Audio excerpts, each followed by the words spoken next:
In this video, I'll show you how to create a Square online store. Start by signing into your Square dashboard.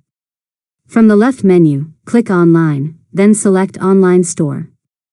If this is your first store, click Get Started. Next, choose a template or let Square generate a starter website based on your business information. Enter your store name and confirm your basic business details. After that, customize your website by adding your logo, selecting a theme, and editing your homepage. You can update colors, fonts, banners, and navigation to match your brand. Now go to the Items section and add the products or services you want to sell. Upload product images, write descriptions, set prices, and organize your products into categories.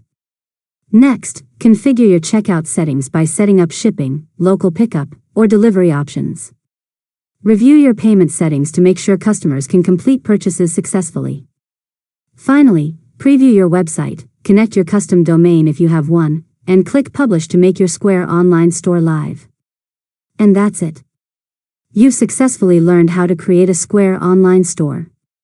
If you found this tutorial helpful, make sure to subscribe to LearnModelab for more tutorials.